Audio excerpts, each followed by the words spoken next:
Hello, everybody. It's Brian here in Toronto with another contest entry, which will make two in a row, which is kind of funny.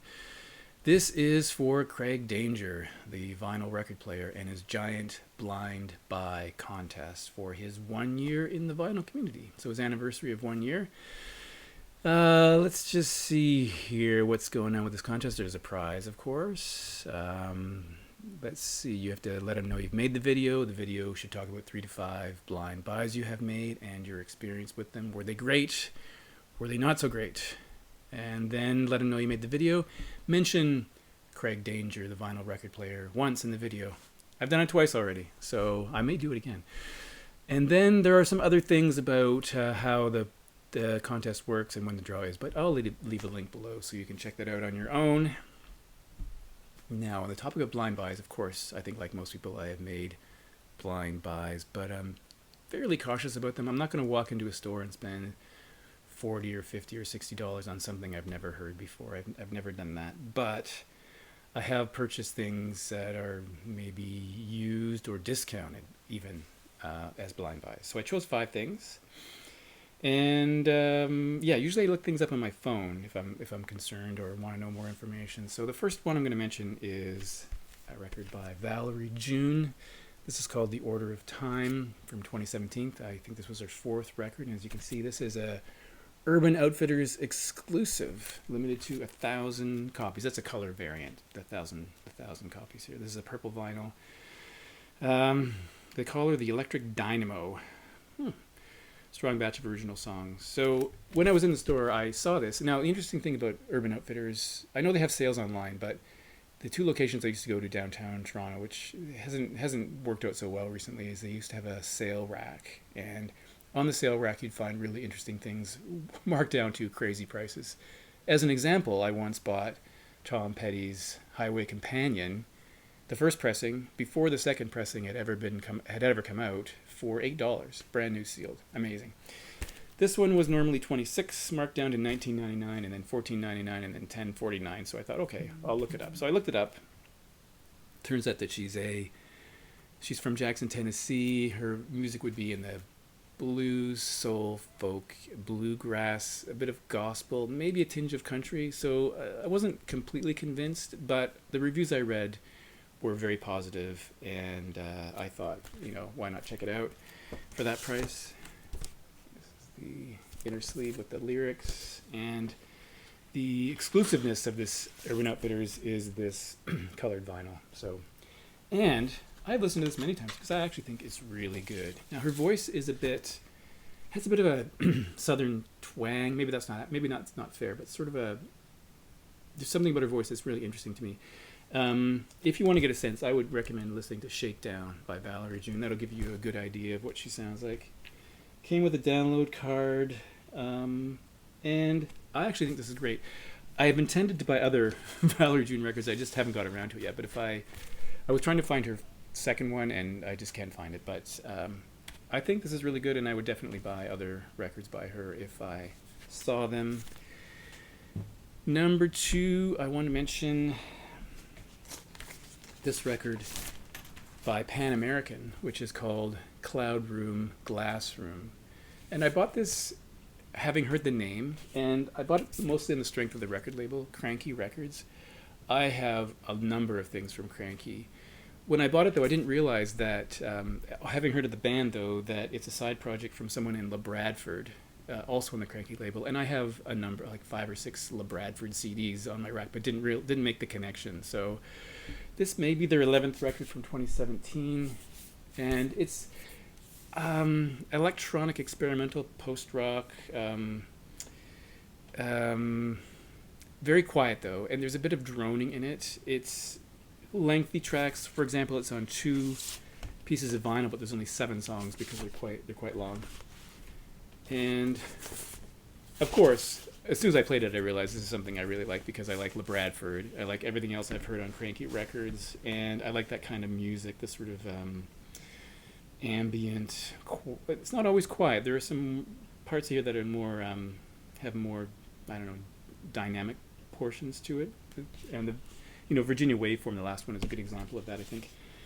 Mark Nelson is the guy that was in La Bradford. I didn't even realize it. So don't remember what I paid for it or where I got it, but I really enjoyed that one. It shouldn't have been a blind buy because I should have known who the band was, and I didn't. Third one is a blind buy that I got from a thrift shop, which is weird, but it's a bit in rough shape. So it's Andrew Bird, Armchair Apocrypha, and this is his fourth solo record. He used to be in a band called Andrew Bird's Bowl of Fire. He plays the mandolin, the guitar, and the violin. The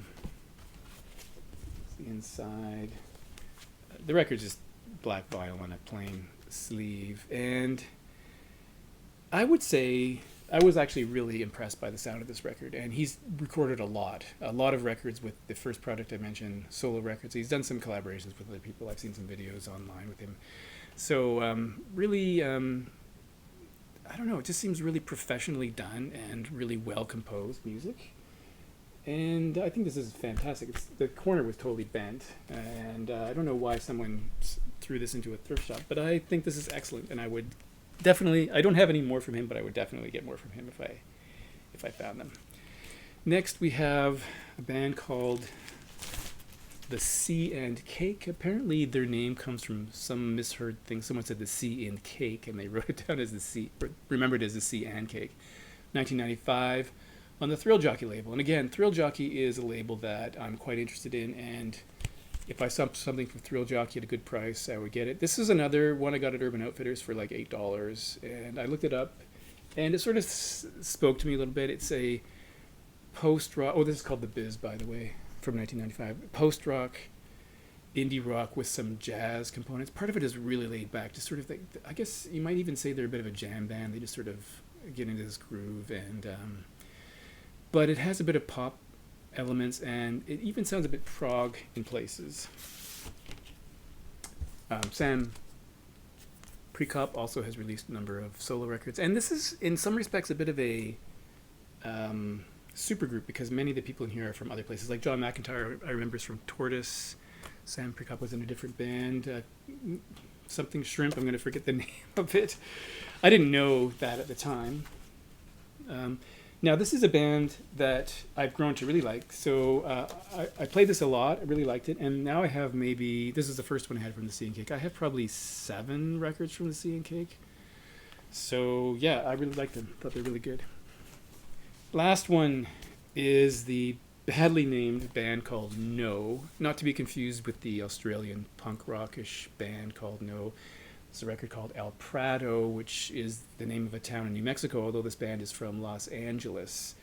This came out in 2014, 2 pieces of vinyl, and again, this was discounted in a record store, and I looked it up, and I'm going to read you what I wrote, or what I read. Let's see. The singer, by the way, is from New Zealand.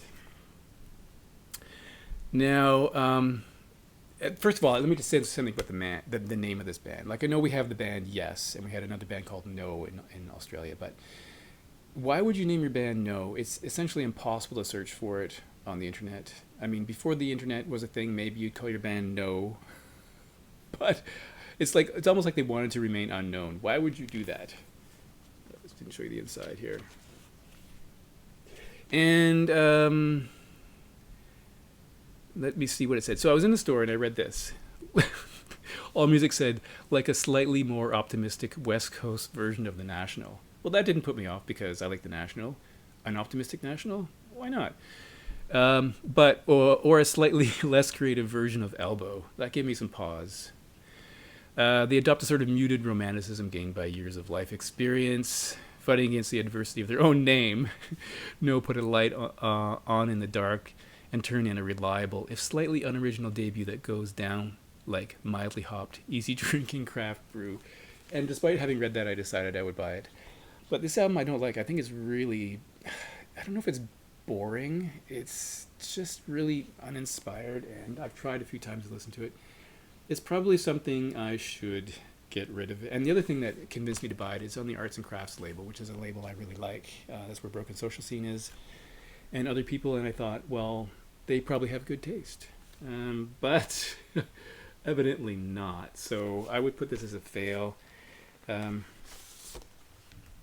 it's well put together and everything. two pieces of vinyl.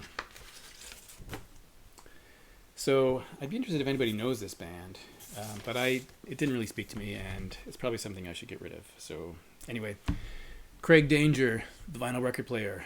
That's the third time.